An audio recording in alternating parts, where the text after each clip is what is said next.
I remember that I didn't want to leave the house because it was such a nice day and all I wanted to do was stay and ride my horses. My family had a pretty strong connection to our house because my grandfather built a lot of that house, and it was just a really, really special piece of property to all of us.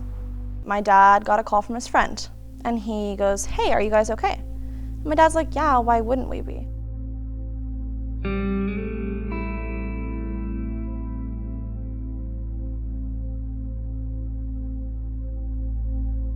I'd worked at the newspaper for about 14 years, the Seattle PI. And in my role at the time, working for a newspaper, I had to be very connected to the community. I had to always know what was happening. And I largely did that through social media. And then I started seeing things on Twitter about Slide. And, you know, it took a few hours, took a little while for it to become more clear how big of a disaster and how tragic and how terrible this thing was. We were going to a funeral in Seattle, actually, and so we drove through the slide about 15 or so minutes before it happened. None of us were very shocked or upset because we hadn't found out the true effect of it yet. Initially, it probably looked like just another mudslide until people started exploring and seeing what happened, or until survivors started coming out of that mess. I first realized how big it was when I first saw an aerial photo of it. And I was shocked, and I said, wow, I need to go there now. You know, being out in that disaster zone and seeing people's lives upended in the way that they were, it was terrifying. It was a little bit haunting.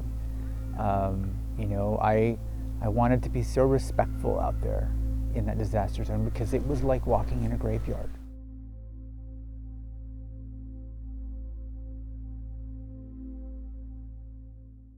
You know, when you're behind a camera, documenting things, it's like you put a barrier in front of you. Oftentimes you can detach yourself from the chaos that's presented in front of you.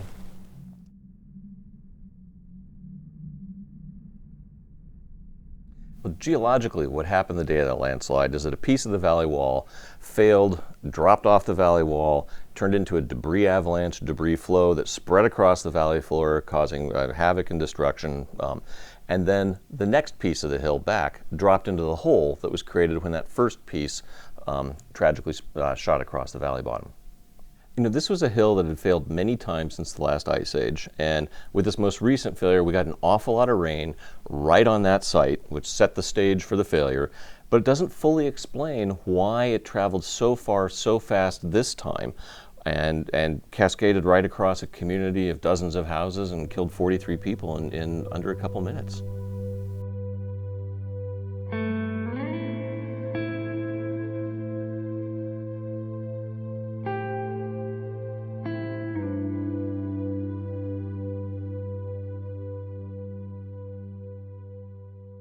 You know, my own suspicion is that the biggest role that logging may have played in the Oso landslide was actually decades ago in the 1940s and 50s when the original forest cover was clear-cut logged, and that would have changed the hydrology of this hill slope. And we know that there was an ancient landslide on that hill slope, and the forest clearing decades ago may have triggered the reactivation of the slide. When you take a hillside and remove very large trees and replace them with very, very small trees, it's going to change the water balance of the hillside. So it was notable for both the tragic human toll, but also because it got scientists looking at landslides in this region and landslide hazards in a different way and in new light. You know, the feelings that I had as I saw people's lives just exploded in a field of mud, it really just made me think about how fragile life is, how delicate everything is.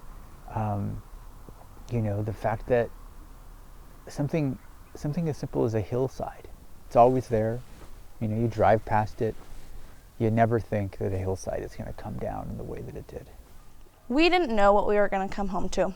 When I first came back, all I saw was police cars, ambulances, a wall of dirt that was probably about 50 or 60 feet high. The gal that wanted to help us, her and I swam 2 horses out through the water because it was so deep. While we were trying to rescue our horses, honestly, you don't really feel anything because all it is adrenaline.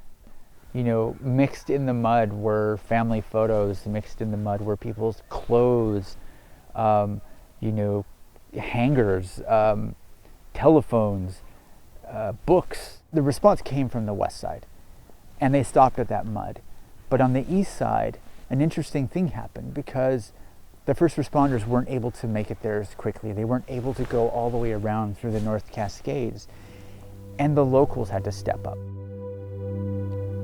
You would see them hips deep in this thick mud, and they were sometimes coated with it. It was a surreal scene. You would hear the sound of chainsaws humming over here.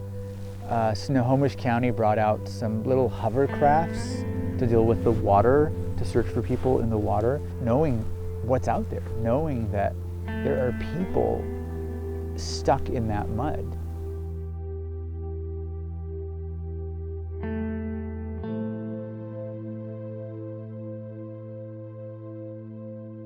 So there's all kinds of techniques that can be used to monitor active landslide movement to try and give residents a warning that, hey, this hillside's starting to move again, maybe something's going to be happening. But those things require expenditures, they require focus, someone has to do it. There's effort that goes into trying to set those things up. But there's a lot of things that science can do to actually help reduce landslide hazards.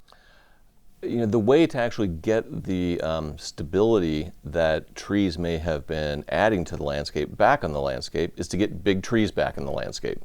And to do that, it could require changing our forestry practices to grow much bigger, older trees. And in fact, if you looked at the county hazard maps, they all showed that valley bottom was in a flood hazard zone, not a landslide hazard zone. So the night of the slide was probably the most devastating time of it all. After we had gotten all of our horses to the rodeo grounds and it was dark out, it was pouring down rain, it finally hit us all that we had no place to go. We had no place to stay. It was just, I just remember my mom just breaking down and sobbing and I was crying. That was the hardest part, is just when all of the adrenaline stops and you're left with, what do we do?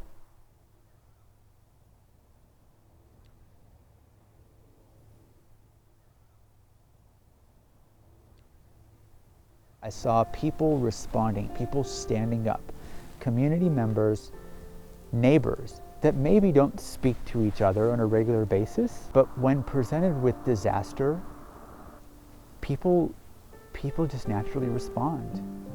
What happened in Oso was such a strong example of people coming together, people being strong, people responding to something terrible, responding with goodness, responding with help, with care, with love, with concern.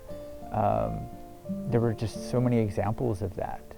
Seeing how you can go from a sunny weekend morning to suddenly a hillside coming down on a community,